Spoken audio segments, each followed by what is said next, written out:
प्यारे विद्यार्थियों, कैसे हैं आप सब। कल हमने राम की शक्ति पूजा के बारे में अध्ययन किया था और हमने उसके कथानक के बारे में जाना था कि उसके कथानक की मौलिकता कहाँ तक है, कहाँ से उसके संदर्भों को ग्रहण किया गया है तथा उसमें निराला का कवित्व कहाँ तक है, कहानी का या कथा का आधार कहाँ है। और तो हम जान पाए थे कि उसके स्रोत प्रतिभास रामायण इत्यादि से लिए गए हैं। अब हम आगे चलते हैं और हम अध्ययन करते हैं कि इस कथा के विभिन्न सोपान क्या क्या हैं। ठीक है, राम की शक्ति पूजा की कथा 5 भागों में विभक्त है। कथा का प्रथम सोपान वहां से प्रारंभ होता है जहां रवि अस्त होता है और राम रावण का युद्ध अनिर्णित रह जाता है।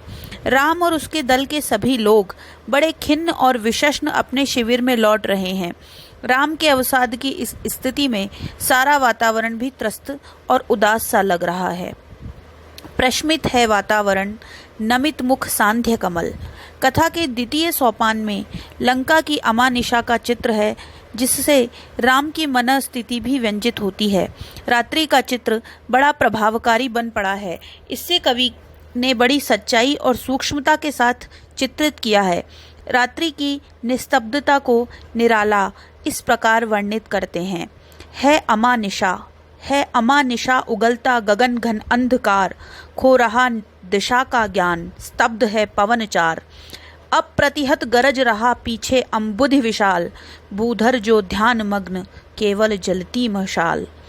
स्थिर राघवेंद्र को हिला रहा फिर संशय, रह उठता जग जीवन में रावण जय भय।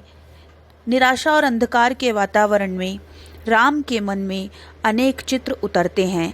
इन्हें निराला ने बड़ी वैज्ञानिक और मनोवैज्ञानिक शिल्प में प्रस्तुत किया है। उन्हें सीता की स्मृति हो आती है, पर यह स्मृति ऐसी नहीं है जो उन्हें निराशा दे। यह तो वह स्मृति है कि जिसका संबल पकड़कर राम में उत्साह और आशा का स्वर भर आता है। ऐसा इसलिए भी है कि वे एक समर्थ मानव हैं और इसी भावना को हम निराला में पाते हैं। हम पाते हैं कि निराला के राम मानवीय राम हैं। वे कबीर के राम की तरह निरंकारी नहीं हैं। वे तुलसी के राम की तरह शील शक्ति सौंदर्य के अवतार तो हैं, किंतु उनके राम में मानवता की कण कण में व्याप्ति है। उनके राम मानवीय राम है। निराला की स्मृति में राम मानवीय राम हैं, इसलिए सीता की स्मृति उनके मन में विश्व विजय की कामना को जन्म देती है। उन्हें राक्षस गण काल के कराल गर्त में जाते हुए दिखाई देते हैं। वे स्मृति में ही ताड़का, सुबाहु और खरदूषण आदि का वध भी करते हैं। पुष्पवाटिका, ताड़का, सुबाहु, खरदूषण और धनुर्भंग आदि के प्रसंगों को निराला ने स्मृति की कौंध के रूप में रखा है। इससे यह भी स्पष्ट है कि कवि की इन छोटी मोटी घटनाओं को जल्दी जल्दी पार करता हुआ अपने अभीष्ट की ओर जा रहा है। इसके साथ ही यह स्मृति योजना मनोवैज्ञानिक और मधुर भी है। कथा में नाटकीयता है, साथ ही साथ एक त्वरा भी दिखाई पड़ती है। कथा में कवि का मन रमता प्रतीत नहीं होता। इसी प्रकार का एक प्रसंग हनुमान के 108 कमल लाने का है, जो नाटकीय त्वरा को व्यक्त करता है। कथा का यह सोपान उस समय समाप्त होता है जब राम को रावण का अट्टहास सुनाई देने लगता है। राम फिर विचलित होते हैं। उनका मन अनेक आशंकाओं से भर उठता है और उनके भावित नयनों से 2 आंसू ढुलक पड़ते हैं। फिर सुना अट्टहास रावण खलखल, फिर सुना हंस रहा अट्टहास रावण खलखल। भावित नयनों से सजल गिरे 2 मुक्ताफल, भावित नयनों से सजल गिरे 2 मुक्ताफल। कथा का तीसरा सोपान एक अंतर कथा के आयोजन से प्रारंभ होता है। हनुमान राम के सच्चे भक्त हैं। हम सभी जानते हैं कि हनुमान राम के सच्चे भक्त हैं और वे राम को उदास नहीं देखना चाहते। राम को जिस आकृति से भय लगता है, हनुमान उसी को खा लेना चाहते हैं। हनुमान के इस रूप को निहार कर शिव भी घबरा जाते हैं और वे शक्ति को सचेत करके कहते हैं कि वे हनुमान को प्रबोधन दे, मतलब हनुमान को जगाए, हनुमान को जागृति दे। करने को ग्रस्त समस्त व्योम कवि बढ़ा अटल, लख महानाश शिव अचल हुए क्षण भर चंचल। क्षामा के पतदल भार धरण हर हर मंद स्वर, बोले संवरो देवी निज तेज नहीं यह वानर, यह हुआ नहीं श्रृंगार युग्म गत महावीर। अर्चना राम की मूर्तिमान अक्षय शरीर, अर्चना राम की मूर्तिमान अक्षय शरीर।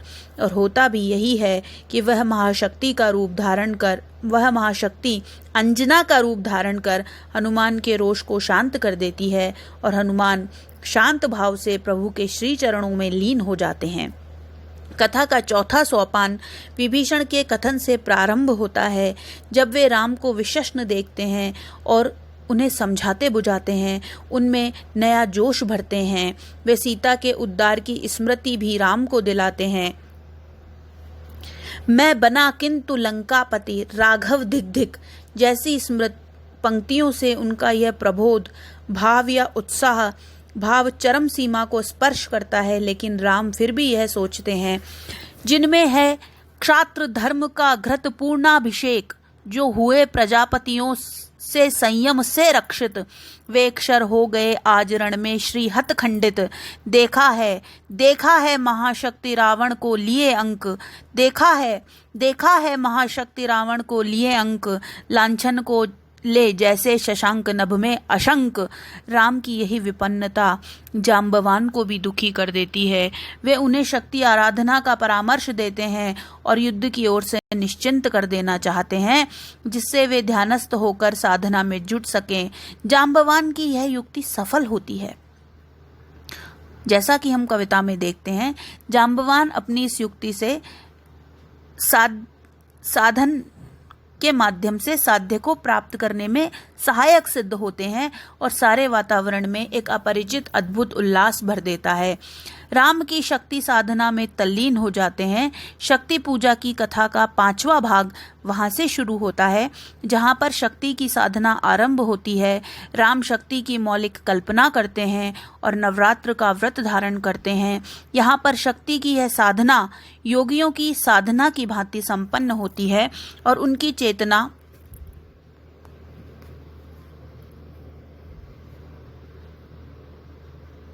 ऊर्ध्व गमन करती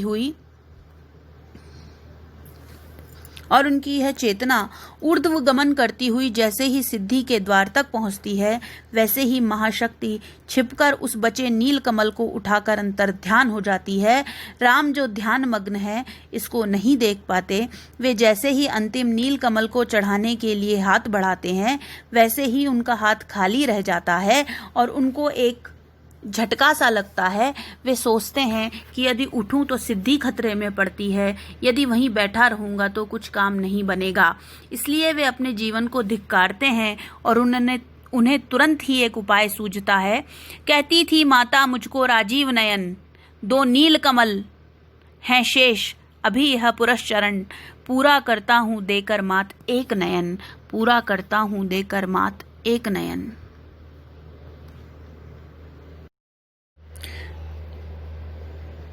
कहती थी माता मुझको राजीव नयन, 2 नील कमल हैं शेष अभी यह पुरश्चरण, पूरा करता हूँ देकर मात एक नयन। यह सोचकर राम अपने तूणीर से ब्रह्मशर निकालते हैं, पर तुरंत वहां दुर्गा प्रकट हो जाती है और साधु साधु साधक धीर धर्म धन धन्य राम की वाणी सुनाई देती है और इस प्रकार कथा का अंत हो जाता है। स्पष्ट है कि शक्ति पूजा का कथानक अत्यंत संक्षिप्त है, या यूं कहिए कि एक छोटी सी घटना पर यह कथानक टिका हुआ है। कथा का उद्देश्य धर्म पर अधर्म पर धर्म की, रावणत्व पर रामत्व की विजय को चित्रित करना है। मूल रूप से कथा का उद्देश्य भी यही है। निराला का व्यक्तित्व भी सर्वविजित रहा है। उन्होंने अनेक संघर्षों पर विजय प्राप्त की। वैसे ही यहाँ पर रावण अधर्मरत होकर भी अपना जैसी भावना पर धर्म की विजय वैजंती फहरा दी गई है। यह ठीक है कि निराला के मानव राम सीता की स्मृति भी करते हैं और अपनी प्राण प्रिया का उद्धार भी करना चाहते हैं, पर यही कवि का साध्य नहीं है। यह तो अपने मूल उद्देश्य तक पहुंचने का साधन है।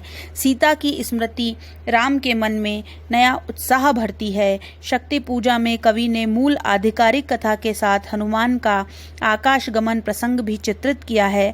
इसको सामान्य रूप से तो प्रासंगिक ही कहा जाएगा, किंतु धनंजय वर्मा ने कहा है इसे पूर्ण प्रासंगिक कहना भी उचित नहीं है, क्योंकि इससे मूल कार्य अग्रसर नहीं होता है।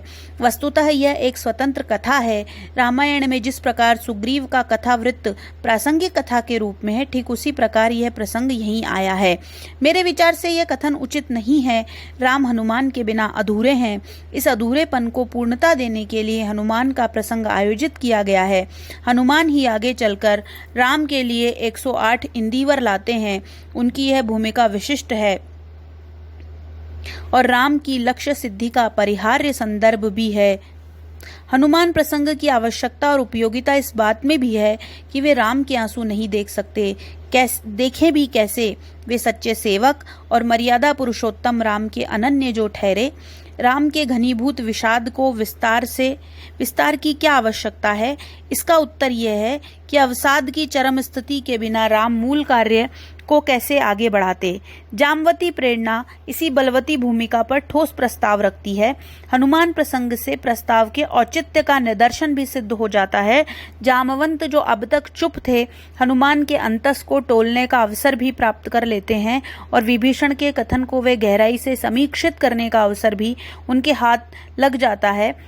इसके बाद ही तो वे राम के समक्ष ठोस वाणी और पूरी संकल्पनिष्ठ प्रज्ञा और निश्चयात्मक शैली में कह पाते हैं, विचलित होने का नहीं देखता मैं कारण।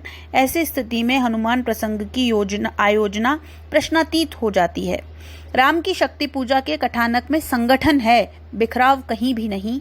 इसमें जो भी घटनाएं हैं या घटनात्मक संकेत हैं, वे युद्ध और युद्ध पूर्व और युद्धांत की निराशा को व्यक्त करते हुए वर्तमान कालिक संघर्ष को भी सांकेतिक करते हैं। इसमें कथा तंतु कहीं भी शिथिल नहीं है। कथा का प्रारंभ, मध्य और अंत स्पष्ट और सोद्देश्य है।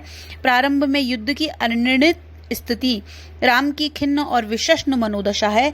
इसे हनुमान के प्रसंग और विभीषण के कथनों से विस्तृति और औचित्य प्रदान किया गया है।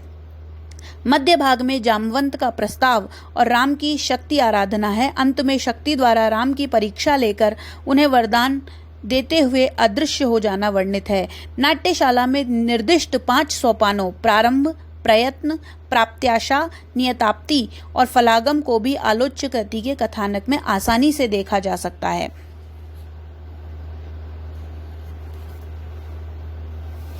राम की शक्ति पूजा का प्रारंभ युद्ध वातावरण की उत्तेजनावश राम की सेना की सभा के विशेषणाकुल मनोदशा से हुआ है। प्रारंभ की पंक्तियां ही नाटकीय कौशल से संपन्न हैं। पहली पंक्तियां पाठकीय चेतना को आक्रांत कर लेती है। प्रयत्न सोपान की मनोदशा से विभीषण के उद्बोधन तक फैला हुआ है। आराधन का दृढ़ आराधन से 2 उत्तर, जैसे जामवंत का प्रेरक कथन प्राप्त्याशा का विधान करता है, तो राम द्वारा पूजा के लिए किया गया विधान नियताप्ति है। प्रसंग की यथार्थ स्थिति में सफलता और असफलता के मध्य राम के मनोद्वंद को लिया जा सकता है। देवी से प्राप्त वरदान या आशीष फलागम की स्थिति को स्पष्ट करता है। इतना ही नहीं, आलोच्य काव्य में तो पाश्चात्य काव्य दृष्टि की सी स्थितियां भी आयोजित हुई हैं। आरंभिक पंक्तियों में उद्घाटन है, विकास की स्थिति, राम की निराशा, हनुमान की उत्तेजना विभीषण के कथन में है। चरम क्षण उस स्थल पर है जब राम नैशांधकार जैसी निराशा के क्षणों में कह उठते हैं, मित्रवर विजय न होगी समर। राम इतने टूट गए हैं कि वे धनुष उठाने को भी तत्पर नहीं हैं। इन स्थितियों में जामवंत को जामवंत राम को प्रबोधते हैं और उनका निश्चय ग्रस्त, निराश और विषदाकुल मानस निश्चयाग्रस्त होकर लक्ष्य प्राप्ति हेतु समाधान की दिशा में खोजता है। यह उतार की स्थिति है। देवी की सिद्धि में कविता अंतिम सोपान पर जहां पहुंचती है, राम और रावण की सेना के वर्णन में इस कौशल को देखा जा सकता है। लौटे युगदल रावण पदतल पृथ्वी टलमल। लौटे युगदल रावण पदतल पृथ्वी टलमल। बिंद महोल्लास से बार बार आकाश विकल। वानर वाहिनी खिन्न लख निजपति चरण चिन्ह। चल रही शिविर की ओर स्थविर दल जो विभिन्न। चल रही शिविर की ओर स्थविर दल जो विभिन्न। राम की आशा निराशा के वैषम्य में भी इस नाटकीय कौशल को देखा जा सकता है। काव्य में आई नाटकीयता को संघर्ष की तीव्रता में भी लक्षित किया जा सकता है। राम के अंतर्मन के प्रसंगों का यह वर्णन एक और मनोवैज्ञानिक चित्रण की कोटि में आता है, तो दूसरी ओर योगमार्ग के अनुरूप राम की आत्मस्तुति और शक्ति साधना की व्यंजना के रूप में भी इसका चित्रण किया जा सकता है। राम की अंतस छवियों में कवि ने अपनी कला का समुचित व्यय किया है। राम की निराशा और चिंता जिस पद्धति पर वर्णित है, उसी पद्धति से काव्य में अवसाद प्रसूत करुणा की मात्रा भी कम नहीं